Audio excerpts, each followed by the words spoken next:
नमस्कार, सत श्री अकाल। आज मैं आपको एक ऐसी प्लेस के बारे में बताऊंगी जो कि एक मूविंग प्लेस है, जो हमें एक जगह से दूसरी जगह पर ले जाने का काम करती है।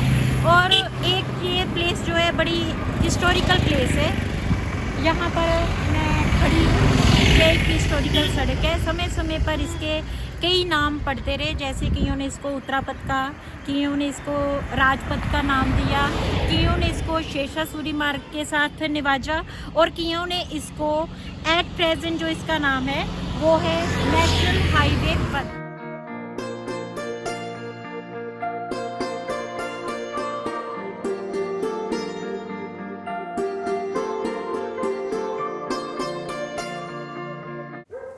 ये जो फेमस सड़क है, ये काबुल से कलकत्ता तक जा रही है। इस समय मैं जहाँ पर खड़ी हूँ ये अमृतसर का वाघा बॉर्डर है और यहीं से मैं इसके बारे में आपको बताऊँगी।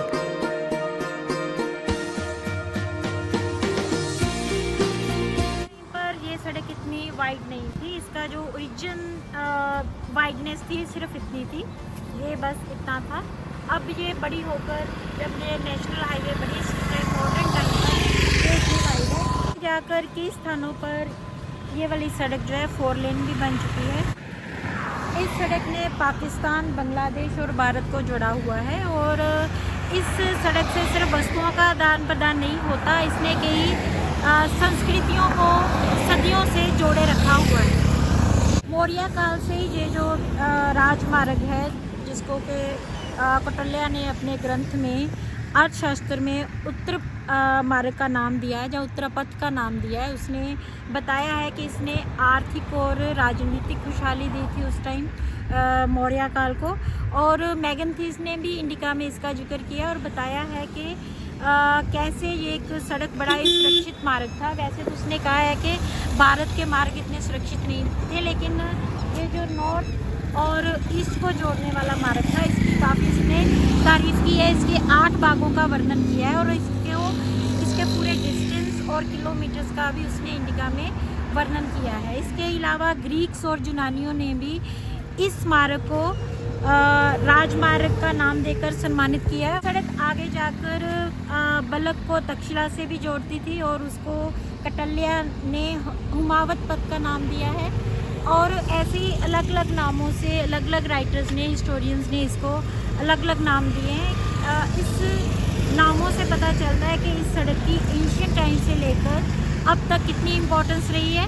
सांची के स्तूप से हमें पता चलता है कि बहुत सारे बुद्धिस्ट मॉन्क्स ने इस मार्ग को धर्म प्रचार के लिए भी यूज़ किया था। इससे हमें पता चलता है कि ये जो मार्ग था सिर्फ व्यापार के लिए ही यूज़ नहीं हुआ, बल्कि इसके द्वारा धर्म प्रचार भी किया गया है। हिस्टोरियंस के बाद हमें कुछ ज़्यादा इसके बारे में पता नहीं चलता कि इसके ऊपर क्या हुआ, कैसे चौकियाँ बनाई या कुछ भी इसकी सुरक्षित होने की हमें कोई भी जानकारी नहीं मिलती। लेकिन इसके बाद बलबन ने जो था इसके ऊपर काफ़ी चौकियाँ बनवाई थी और रॉबरी को रोकने के लिए इसको काफ़ी ज़्यादा सुरक्षित किया था।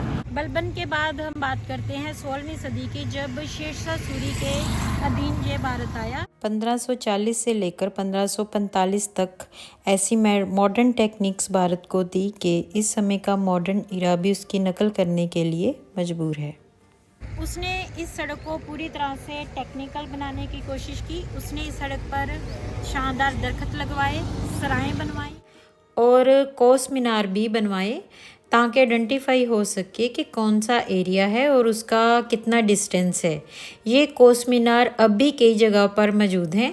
आपको इसके बारे में वीडियो में मैं आगे जाकर बताऊंगी भी और दिखाऊंगी भी। लेकिन सरायों में से मुग़ल काल की सराएं तो मौजूद हैं, लेकिन शेरशाह सूरी की कोई भी सराएं अमृतसर से जलंधर रोड पर हमें कहीं भी दिखाई नहीं देती। इनमें से सराय अमानत खां के बारे में मुग़ल काल में बनी थी, उसके बारे में मैं आगे जाकर बताऊंगी और वहाँ पर आपको लेकर भी जाऊंगी। शेरशाह सूरी ने इस सड़क को बनवाया तो इसकी जो मरम्मत थी अटक से लेकर सुनारगाम तक की गई और इसको उसने नाम दिया सड़के आजम। शेरशाह सूरी के इस फ्रेमवर्क से मुग़लों ने काफ़ी ज़्यादा लाभ उठाया। उन्होंने इस टेक्निक को और ज़्यादा मॉडर्न बनाकर अपने मुग़ल काल को काफ़ी मजबूती प्रदान की। इसी रास्ते से उनके कई सैनिक जो थे सैनिक मुहिमों पर जाया करते थे। इन सराहों से बहुत सारी बगावतों को भी कंट्रोल किया गया, क्योंकि उस समय जो जासूस थे वो सराहों में तकरीबन घूमा करते थे और लोगों का ओपिनियन जो था सरकार तक जल्दी से जल्दी पहुंचा दिया करते थे, और जो सरकार थी वो कहीं ना कहीं अलर्ट हो जाया करती थी। इन सराहों से जो रेवेन्यू सिस्टम था वो भी कंट्रोल में आया और रेवेन्यू कलेक्शन करने में भी लाभ मिला। शेरशाह सूरी का जो पोस्टल सिस्टम था उसने भी सरकार को बहुत ज़्यादा एक तरह का लाभ दिया, क्योंकि उसके पोस्टल सिस्टम की ये टेक्निक बहुत ही काम आई थी।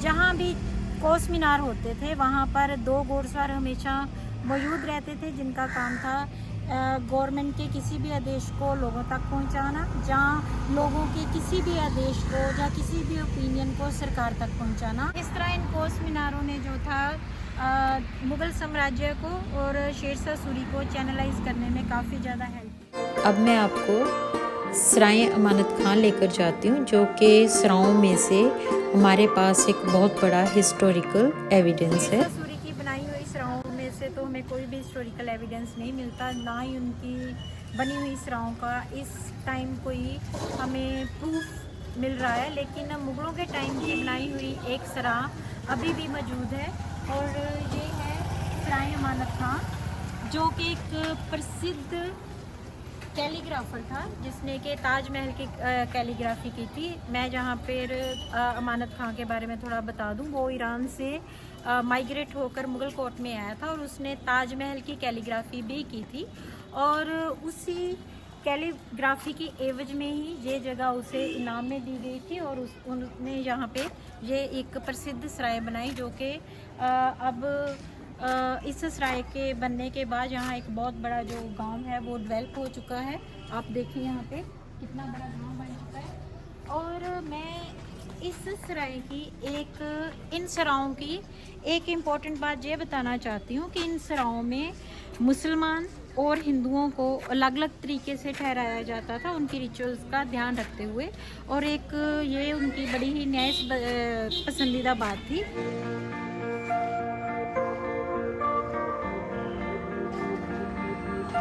धर्मशाला और सराय में एक अंतर ये था कि सरायों में जो यात्री और राहगीर रुका करते थे, लेकिन जो धर्मशाला थी वहाँ वो रिलीजियस पीपल यानी कि जो धर्म यात्रा पर जाते थे, धार्मिक यात्री जो होते थे वो धर्मशालाओं में रुकते थे। इन सरायों में जो था वो व्यापारी और राहगीर रुका करते थे। जो धर्मशाला होती थी वो रिलीजियस मकसद के लिए बनाई जाती थी, और वहाँ पर जो धार्मिक यात्री थे वो रुका करते थे अपने अपने रिलीजन के हिसाब से। वैसे हिंदू धर्मशाला हमें ज़्यादा मिलती हैं, और मैं आपको वो दिखाऊंगी भी, जैसे मैं जो सराय दिखा रही हूँ। हमें 2 फुल प्रूफ जो है धर्मशाला अभी भी मिली हैं, जो कि अभी भी चल रही हैं अमृतसर के एरिया में। इस सराय के अलावा एक नूरदी सराय भी है जो तरन तारण के एरिया में है। जो फुल एविडेंट जो सराय हमें मौजूद है, जिनकी हिस्टोरिकल बैकग्राउंड भी है और हिस्टोरिकल एविडेंस भी है, वो एक तो ये है सराय अमानत खां और दूसरी है तरन तारण वाली सराय नूरदी।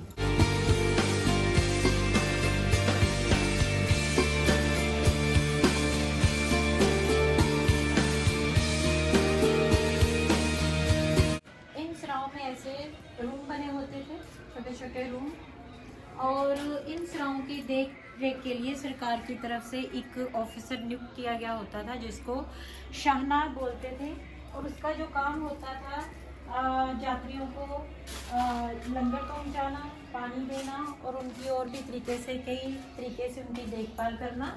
ये ऐसे रूम बने थे।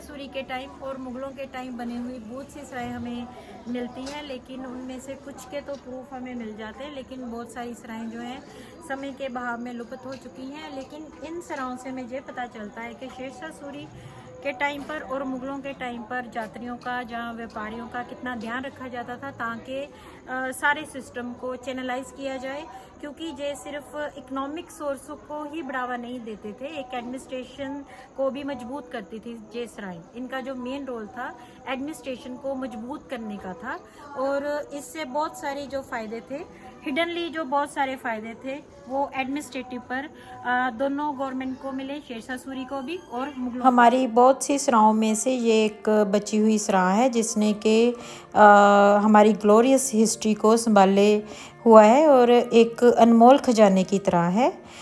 साथ ही इसने इस्लामिक आर्ट कैलीग्राफी को भी कायम रखा है। हमने यहाँ पे नोटिस किया है कि इस सराह को काफ़ी हद तक नुकसान पहुँचाया गया है, और मेरी सरकार से रिक्वेस्ट है एज ए हिस्ट्री टीचर कि इसको प्रिजर्व किया जाए और इसकी रेनोवेशन करवाई जाए और इसको इसकी सही हालत में कायम रखा जाए। जैसे कि मैंने वीडियो में बात की थी कि सराहों के साथ साथ ग्रैंड ट्रंक रोड पर कई धर्मशालाएं भी मौजूद थी, और उनमें से कुछ धर्मशालाएं आज भी हैं। 1802 में बनी एक रणजीत सिंह द्वारा बनाई गई धर्मशाला जो कि बड़ी सक्सेसफुली चल रही है, इसको एक ट्रस्ट चला रहा है। उस ट्रस्ट का नाम है लाला प्रभ दयाल ट्रस्ट, और ये आज बड़ी ही सक्सेसफुली तरीके से चल रही है।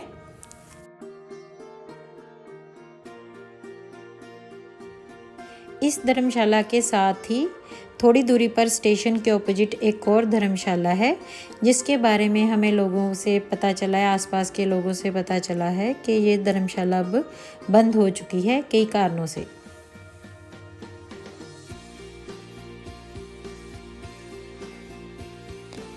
जैसे कि मैंने आपको वीडियो के दौरान बताया था कि कुछ बचे हुए जो कोस मीनार है मैं उनके बारे में मैं बताऊंगी, और अब मैं वहां पर आपको लेकर भी जाती हूं कि वो दिखने में कैसे थे और क्या थे। ये जो कोस मीनार है ये तरनतारन अटारी रोड पे बना हुआ है। इस कोस मीनार के पास हमेशा एक घोड़सवार खड़ा रहता था जिसका काम था शाही डाक को एक जगह से दूसरी जगह तक लेकर जाना, और ये एक लैंडमार्क का काम भी करता था जो किसी एरिया की दूरी के बारे में बताता था। ये दोनों कोस मीनार महाराजा रणजीत सिंह ने बनवाए थे। ये दोनों, एक तो अजनाला रोड को इंडिकेट करता था और दूसरा किला गोबिंदगढ़ को। एक्चुअली ये दोनों सड़क के बीचों बीच होने के कारण कई बार सरकार के लिए बहस का मुद्दा बन चुके हैं, खास करके तब जब सड़क को वाइड करने की बात चली तो ये मुद्दा काफ़ी गर्म रहा। लेकिन श्री गुरु रामदास स्कूल के हेड डॉक्टर बलविंदरजीत सिंह की टीम की एफर्ट से इस धरोहर को कायम रखने में उनको काफ़ी एफर्ट्स करनी पड़ी, और आज ये अपनी हिस्टोरिकल प्राइड के साथ सड़क के बीचों बीच खड़े हैं और अपनी ग्लोरियस हिस्ट्री के बारे में नई पीढ़ी को जानू करवा रहे हैं। एक्चुअली यहाँ पर काफ़ी ज़्यादा रश होता है दिन के टाइम, अब भी काफ़ी ज़्यादा रश है, और इसीलिए हम इसको जो शूट कर रहे हैं वो रात के टाइम कर रहे हैं।